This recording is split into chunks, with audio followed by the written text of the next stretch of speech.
when it's all said and done, when everything has been finally resolved, you and I will have what we have secured for ourselves by our faith, obedience, and belief. Hi, this is Barry Phillips with 10-Minute Torah, the final day, day number 5 of Torah portion Vayikhi. Let's go to Bereshit of Genesis, chapter number 50. And what we're about to read takes place immediately then after Yaakov has just blessed his sons, pulled his feet up in the bed, lay down, and died very peaceably. Verse 1 and 2 says, "And Joseph fell on his father's face and wept over him and kissed him. Joseph commanded his servants, the physicians, to embalm his father, so the physicians embalmed Israel." Now, the embalming process is 40 days, and then they weep for him for 70 days. And when the weeping was over, Joseph makes the request to go and to do as his father had asked, to bury him in the land of Israel. In verse number 5, he said, "My father made me swear, saying, 'See, I am dying, bury me in my burial site, which I dug for myself in the land of Canaan.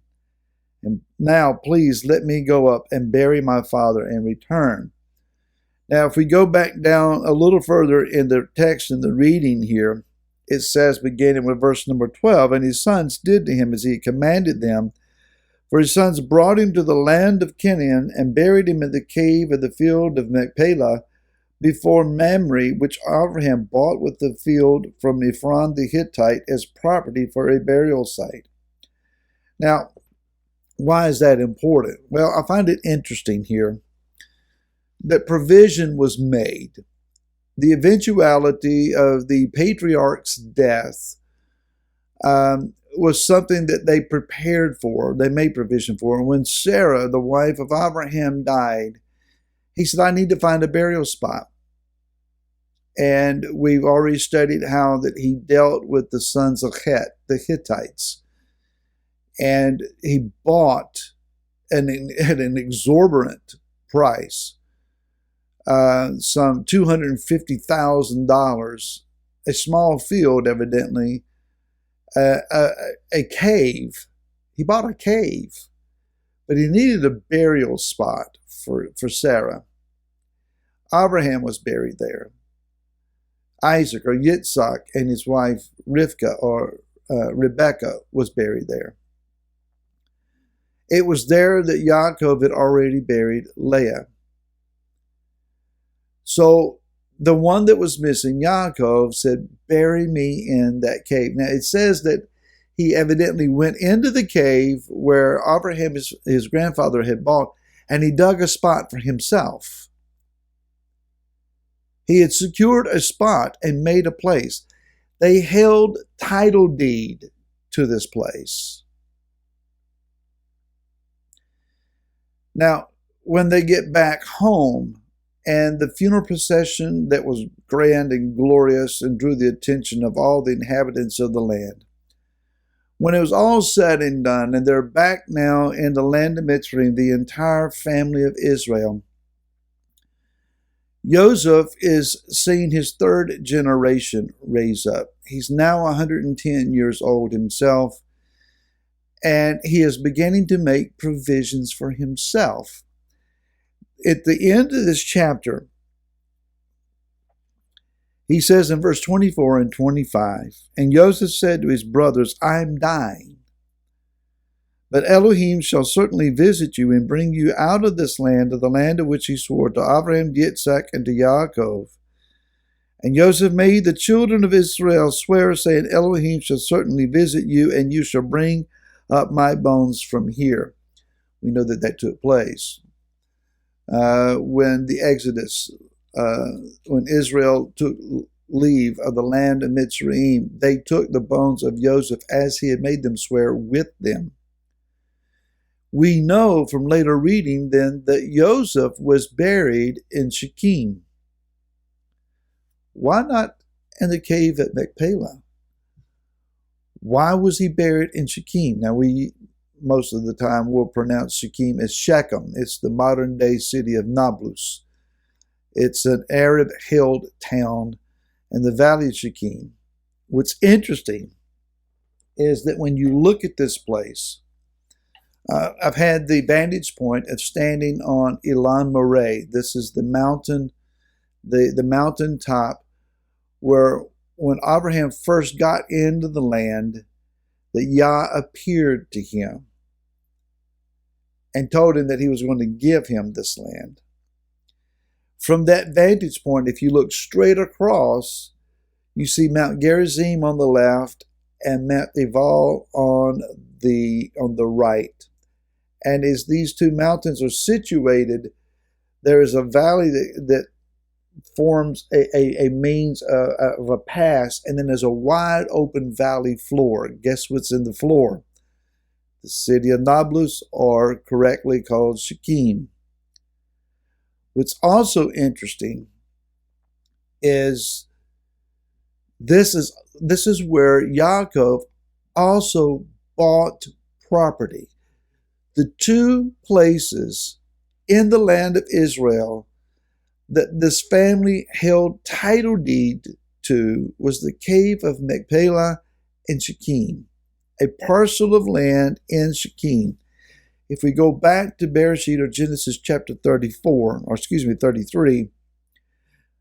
when Yaakov returned home, it says in verse 18, and Yaakov came safely to the city of Shechem, which is in the land of Canaan, when he came from Paddan Aram, and he pitched his tent before the city, and he bought the portion of the field where he pitched his tent from the children of Hamor, Shechem's father, for 100 kesita.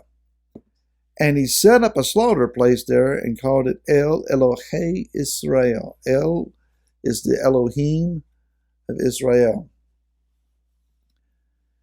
Two places that were more than just hoped for. There was a security of ownership. And it would seem, in a manner of speaking, at least to my mind, that the seed of Israel in Yaakov was planted in the ground.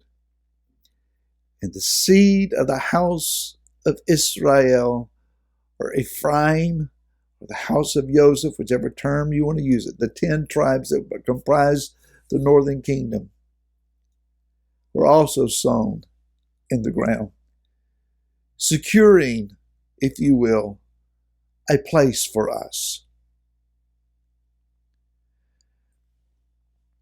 We have an inheritance where the seed of our ancestors have been sown.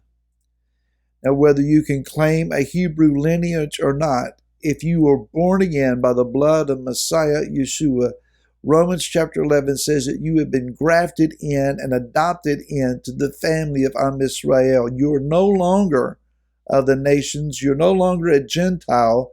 You're no longer Goyim. Read Ephesians chapter number 2. You were afar off, without covenant, without hope, without any expectation in this world, have been brought near by the blood of Messiah, and you are now included. But let us also go to the book of Ephesians, chapter number 1, and I'm quickly turning there.